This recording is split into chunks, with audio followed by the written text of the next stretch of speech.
All right, ladies and gentlemen, I hope you're all doing well, and welcome to this community showdown. It's going to be the Greenskins led by Berserk facing off against the Chaos Dwarves, who shall be helmed by Captain Tellus here on the Alpine Ridge. Grimgor versus Astragoth Ironhand. Should be quite a bit of fun.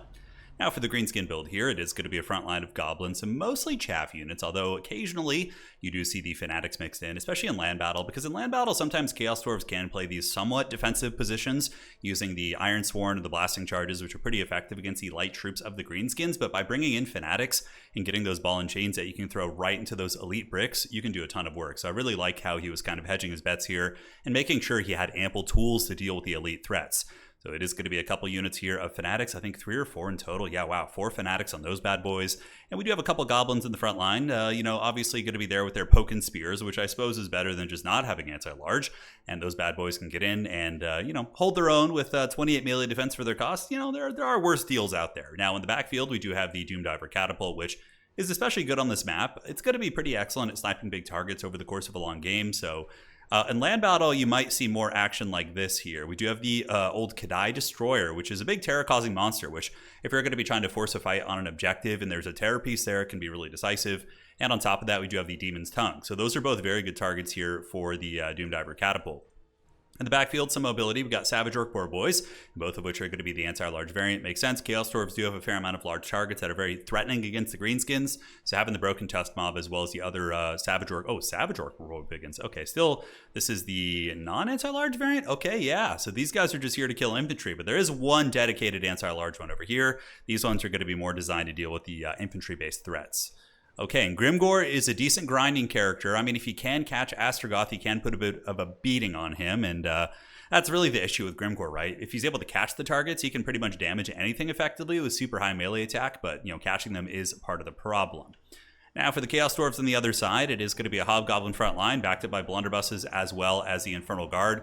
Also, forgot to mention, Berserk does have 2 units of Night Goblin Shamans with Vindictive Glare, and he did use them out of the gates to snipe the Infernal Guard here, and didn't kill any models, but did do about 20% HP damage, maybe 15, 18%, somewhere in that ballpark, but still very, very good. So the gunline is an interesting choice here. It can do work. In my experience as Chaos Dwarves, I find that when I go gunline against Greenskins, I kind of do get swarmed a little bit. They have a lot of good diving elements, and then the Squig Herds are able to really jump back there, but yeah, so far Berserk using a bit of a, I wouldn't say a gun line, but a poking line here with the Doomdiver Catapult shooting into the Fireglaves and the little Ninja Star Gobos here with their Vindictive Glares getting some work done. So Captain Tellus is not going to be playing any games. He's going to be getting in and rushing down the Greenskins and securing the objective in the process, which is good. It looks like the old Iron Demon here, the ROR, was able to dodge the Doomdiver, and now is going to be using its dreaded flamethrowers, mowing down these ROR goblins here. And if it's able to get the Rusty Air shattered and or broken off the battlefield right out of the gates, that's going to be huge. But a big blunder in the backfield by Captain Tellus. His 2 Hobgoblin Wolf Riders did get caught by, yeah, that's a pretty brutal loss there. Those units would have been incredibly useful at poking, some of these lightly armored troops here, but they do both get caught by Berserk. They were deployed right behind him, so it was a bit of an unfortunate deployment right there. So the Demon's Tongue's going to be coming for the Doomdiver Catapult. Might be able to get in there, and it does rollin', and it is also roasting some of the goblins, so the goblins do take pretty heavy casualties, are broken, but Grimgor is coming for that, and he does get in there and spanks that Iron Demon pretty good. On top of that, the Rustiers are able to put some nice firepower down, but the Chaos Dwarves do have very good control over the high ground and only objective, which is very important here, and you can see the victory tickets are going to be ticking up. It is 500 victory tickets, so it is standard conquest mode here, and in the meantime, we do have the big man, Astragoth Ironhand, using his little dwarf legs to run away as the Iron Demon tries to escape as well. Savage Orc Boar Boys, though they are not anti-large, they still have really good armor piercing, a good charge bonus, and decent melee attack, so they can connect with Iron Demon and do big damage. That Iron Demon is getting worked on. So far, the Kadai Destroyer, what kind of work have we seen from it? It's 89 value, classic stuff right there. But the Giant does move in, and a bit of a blunder here by Berserk, probably getting into the gunline range, so the Blunderbusses as well as the Fireglaves on the high ground, potentially going to be able to do some really big DPS against that Giant, but I think they're trying to snipe Grimgor. It's hard to tell. Now, flank coming in from Berserk, I didn't see this. He did have some Night Goblins in deep deployment, it looks like, with some Squig Hoppers. Squig Hoppers get on top of the Cutthroats and do also manage to partially shut down the Fireglaves, but the Fireglaves do get the Cascading Fire Cloak, which is going to be giving them a lot of melee defense, and they are going to be unleashing their weapons. But now the Fanatics coming out, the Ball and Chain. Oh man, big damage there as those Infernal Guard get wrecked by that. That was a really, really nice cast right there. Now, taking a big macro look at the battlefield, the Greenskins have more or less secured their battlefield, their backfield, I should say. The Goblins are here, the Doomdiver Catapult's back online, their Archers are here, they do also have the Boar Boys, and the Rusty-Arrows are also still alive. So a lot of good stabilizing efforts here, but Grimgor getting cooked. Oh no, the Crossfire, Grimgor getting melted by the Blunderbusses and the Fireglaves. He gets caught in the open. Really nice trap there laid by Captain Tellus. That was a thing of beauty as Grimgor and Ironhide does get melted down. 7 leadership, 1500 HP, 1200. Man, he's at 800. He's probably going to go down to the Iron Demon. The Iron Demon does have its sight set on Grimgor and Ironhide, and this is going to be an incredibly tough one to come back for here for Berserk. It's going to be very, very hard. And there's a big Firestorm from Astragoth trying to melt down some of the supporting elements of Grimgor. And Grimgor is going to be getting cooked up like a Thanksgiving turkey. So 471 on this bad boy. He is shattered, and he's not going to be coming back. So, killing him now would probably be better if you could, because it will immediately apply the penalty, but eventually he is going to flee off the battlefield and will cause the army-wide leadership issues for the Greenskins. And that's going to be even more problematic with the big scary Kadai Destroyer on the battlefield, as well as the Demon Tongue. Demon's Tongue, that's going to be so tough.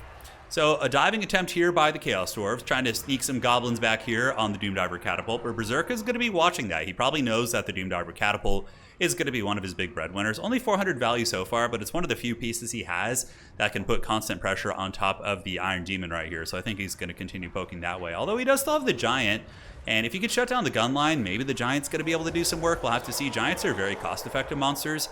In tabletop, they're okay, but they're kind of outshined by the Giant Chaos spawn that they Warriors of Chaos got in the recent update. But yeah, Giants are still pretty cool monsters. I like them a lot. And in this game, I think they're a solid staple piece for a couple matchups. So Goblins versus Hobgoblins. The Hobgoblins do emerge victorious, and the Doomdiver Catapult going to be surging into the Infernal Guard Fireglaves right here, trying to shut down the gun line and take pressure off the Giants.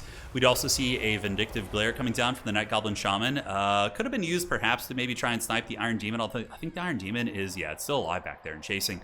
So right now, the bounce power is very, very even, actually. The Greenskins do have a lot of decent elements left. They have a lot of their elite cav, so the Broken Tusk Mob is full health. These Savage Orc Boar Boys are big, and ooh, that's a nice Firestorm right there. That could potentially do big damage, depending on where the fight erupts. Okay, a lot of the piggies are going to be getting cooked. You see how it staggers them and actually does a lot of damage after the fact there. So those pigs are getting roasted by the Firestorm, but they do manage to get on top of the Infernal Guard Fireglaves with these Savage Orc Boar Boys, and they might be able to chew them down. That's pretty massive, and that's going to make that Giant a lot more resilient. In the backfield, the Demon's Tongue chasing down whatever it can, going after the Fanatics, and the Dirked Squig Hoppers are an armor-piercing unit, and with the Wog active, those bad boys going to get in and do some good AP damage. Might even be able to get the Iron Demon down to maybe 1500 HP, but the Terror Route is a big problem. The Burnt in tandem with the Terror is such a strong combo, and you can see they're not really connecting with the Iron Demon. The Squigs are having a ton of problems hitting it. We will see if they make contact when we check back in just a minute. So the objective getting a little bit dodgy, and Berserk, of course, being a top-tier land battle, conquest, and domination player knows, and his domination instincts are going to be kicking in as he moves on to the objective here with his Night Goblins as well as the Goblin Spears. And the Giant is going to be dodging. I was like trying to say like 5 words right there, but he's going to be darting down to the low ground to try and shut down the Demon's Tongue.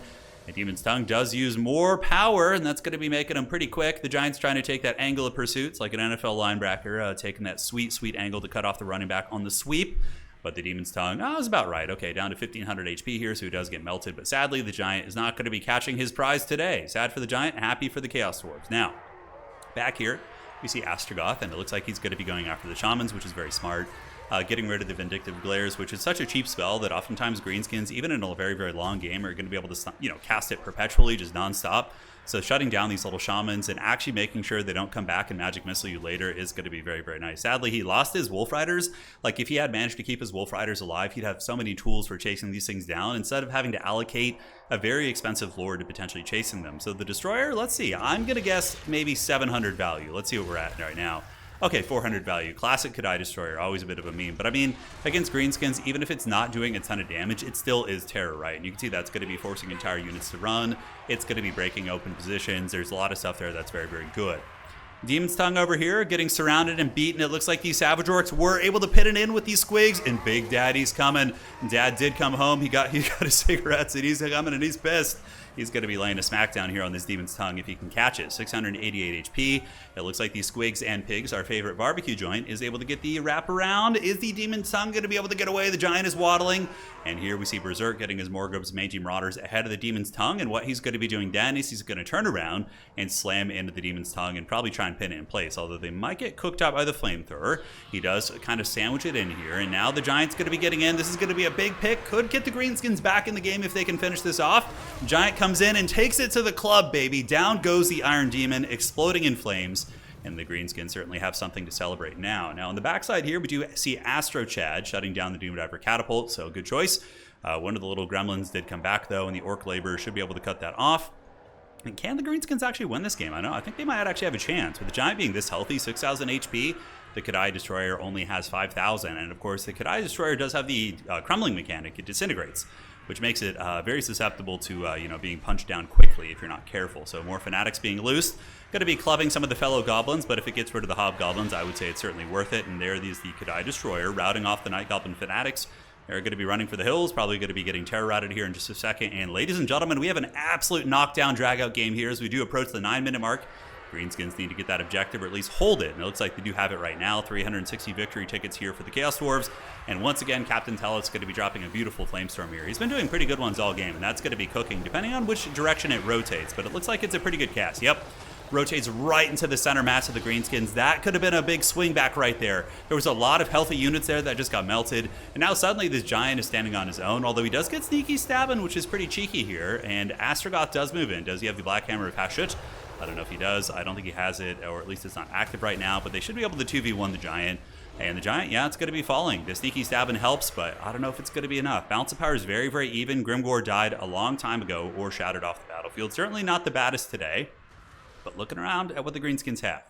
We got Goblin Spears down here. We have Night Goblin Fanatics. We do also have the Savage Orc Boar Boys and more Savage Orc Boar Boys on the other side. So these guys, the fact that they're still in the game is pretty damn big. These guys do have excellent anti-large, and if they're able to get that Kadai Destroyer on a clean charge, they might be able to get it to the point of crumbling. And one of the little Gobbos came back as well. Looks like he's going to be getting into melee. Maybe. Is he thinking about it? Or is he going to be using a Vindictive Glare? Let's go ahead and watch this for a second and see what this little Gobbo's scheming up here. He's dancing, he's jumping, he's hyped. He's just happy to be here, really. And the Greenskins are going to be scattering to the winds a little bit. Obviously, Berserk has earned a little bit of time by capturing this objective back, so he can take his time positioning, maybe rebuilding some Winds of Magic if he wants to. A couple of Bad Manner Fanatics being thrown out. Do they actually do any damage if they hit like a character? Okay, I think that did like 20 damage on contact there. But I mean, every little bit of damage matters, right? Okay, that did about 7 damage if I'm not crazy. And here comes the Vindictive Glare, 3,100 HP. Is it going to be making contact? It looks like it is juking a little bit. Is the Goblin going to be shooting it? I think he might have canceled it. And here on the outside, Berserk taking his time, just getting ready for the Alpha Strike, knowing that he wants to clear out everything he possibly can.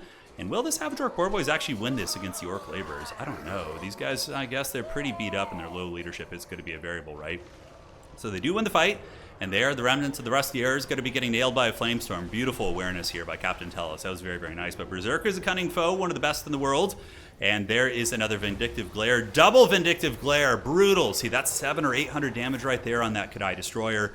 That keeps that balance of power from being too crazy, right? And that's going to give the Greenskins a lot of fighting time. So the objective is going to be flipping back to the Chaos Dwarves. They need to hold for another 140 seconds in order to win the game, so just over 2 minutes. And here comes the Night Goblins, and the Greenskins are going to be getting their surround. You can see everything's being called in. I think there is something AFK on the edge of the battlefield. He has some Goblins, so Berserk is going to be missing out on those. But, maybe he'll find them later, and it's like finding food in your beard after a great dinner. It's just saving the food for later. Nonetheless, the Kadai Destroyer going to be running down the Night Goblins, maybe going to be getting a terror out. We will have to see. And back here, the Broken Tusk. I was about to say Toss. I was playing a little bit of StarCraft, so it was in my head. But the pigs are moving in. They run down the Goblins, and that's going to give the objective back to the Greenskins most likely, which is going to buy them a little bit of time because, like I said, it's getting very, very dangerous. And the Kadai Destroyer is going to be battling it out with the Goblins. And, every little haggard Goblin prison shank that gets in there and takes some HP off this bad boy is going to be quite big. So there's the Cascading Fire Cloak. The melee defense is going to be pretty good at 59. Astrogoth goes and he punts that little goblin down the hill, and that goblin probably going to be shattering if not breaking, so he's broken and terror-routed. And the Kadai Destroyer lost about 200 HP against those goblins, maybe a little bit less. But here comes the big pigs, and the squigs, baby. It is go time. And the Kadai, yeah, see what I'm talking about? Like, it's still, relatively healthy, but it's getting to the point of breaking. And when disintegration happens, demonic disintegration is so punishing. It's way worse than the undead version, although undead do crumble easier. It's much harder to get things to disintegrate these days. So value on the Kadai is about 1,200. If that was a Khemerian War Sphinx, it would probably be 2,200, and this game would be over by now. But sadly, it is a Kadai Destroyer, one of the more haggard units in the game. And here he is going to be crumbling down, negative 38, and it looks like the Greenskins are able to get the job done against the Kadai Destroyer, and now they're going to be turning their sights on Astrogoth, which honestly, I think that Berserk has this game here. Astrogoth is pretty good, but he doesn't cause terror. The bounce power is a little bit too even. There's still a fair amount of goblins here and some characters to provide encouragement. I think that Astrogoth is going to get ground down by the cab units. We'll do a little bit of fast forwarding here. And yeah, you can see Astrogoth starting to lose HP, just being ground down, using Cascading Fire Cloak, being cycle charged. So Berserk with the cycle charging is going to be constantly refreshing the charge bonus of those pigs, which is going to make their impacts really good. And the Savage Orc Boar Boys, as well as the Orc Boar Boy Biggins, both have really good AP value, so they don't have any problems getting through Astrogoth's HP. And yeah, he's getting worn down. The goblins are plentiful. They're hanging in there. They're supporting.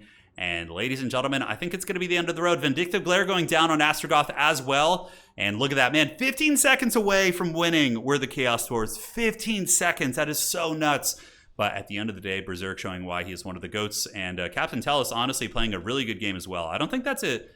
I don't know. I've been having trouble with Chaos Dwarves against Greenskins lately, and yeah, he did a really good job with that. So shout out to both players there. That was an excellent match. Minor mistakes on both sides. Like if Captain Tellus doesn't lose his skirmishers right away, that was a close enough game where I think if they're able to get at least 400 or 500 value on both of those, Captain Tellus wins the game, right? So super close, super close. Cool to see Grimgor. Although he did get his butt kicked a little bit, which happens to the best of us. Giant did good. Doom Diver Catapult did its thing.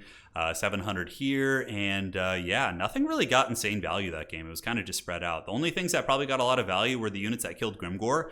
So 1289 here, 1260 right here. And the train got 1700 too. I love the Demon's Tongue. I sometimes like to slip in a Demon Smith, like a cheap Demon Smith, bare bones, just to kind of heal it sometimes. I don't know if it'd be worth it in this situation, but something to think about. GG, well played. See you guys around. Take care of yourselves. And that is going to be it for today.